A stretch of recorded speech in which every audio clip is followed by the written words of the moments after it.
সৎমা তার নিজের ছেলে রাশেদকে আদর করে ভালো ভালো খাবার দিচ্ছেন।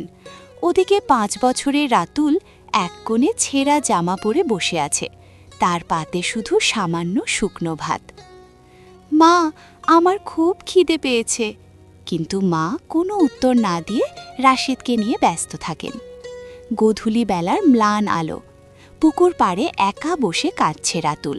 হঠাৎ ছোপের আড়াল থেকে উজ্জ্বল আলোর মতো একটি ছোট বাচ্চা, হয়তো কোনো বনপরী বা অলৌকিক কিছু, বেরিয়ে আসে।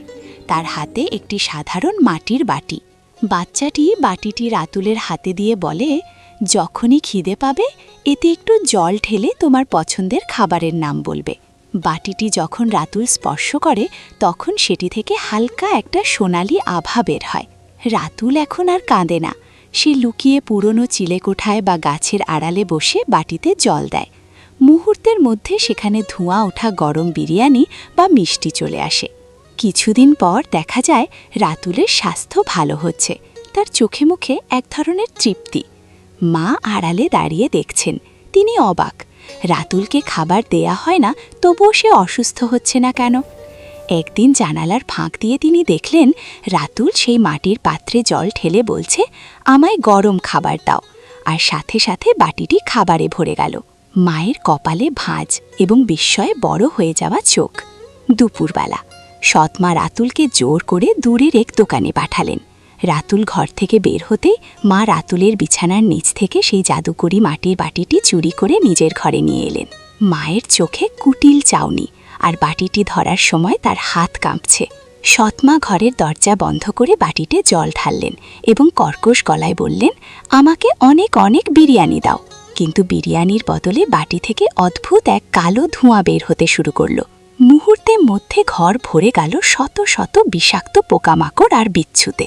মা চিৎকার করে পেছাতে লাগলেন, ঘরের কোণে জোড়োসোড়ো হয়ে ভয়ে কাঁপছেন। ঠিক সেই সময় রাতুল ঘরে ঢোকে। তার চোখের সামনেই বাটি থেকে সেই ছোট বাচ্চাটি পরী বের হয়ে আসে। পরীর চারপাশ থেকে এক উজ্জ্বল সোনালি আভা বের হচ্ছে। পরী রাগান্বিত হয়ে বলে, রাতুল অভুক্ত ছিল, তাই এই বাটি তাকে সাহায্য করেছে, কিন্তু তুমি লোভী, তাই তোমার জন্য এই শাস্তি। রাতুল কাঁদতে কাঁদতে পরীর কাছে হাত জোর করে বলল, দয়া করে আমার মাকে মাফ করে দাও, ওনার ক্ষতি করো না।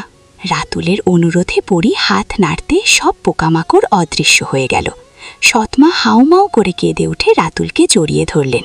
সৎমা বললেন, আমাকে ক্ষমা কর বাবা, আমি আজ থেকে তোকে আর রাশেদকে এক চোখে দেখব। পরীকে বলো বাটি নিয়ে যেতে, আমি নিজেই আমার 2 ছেলেকে ভালো খাবার খাওয়াবো। পরী হেসে বলল, ঠিক আছে, আমি যাচ্ছি, কিন্তু মনে রেখো আমি সব সময় রাতুলের ওপর নজর রাখব।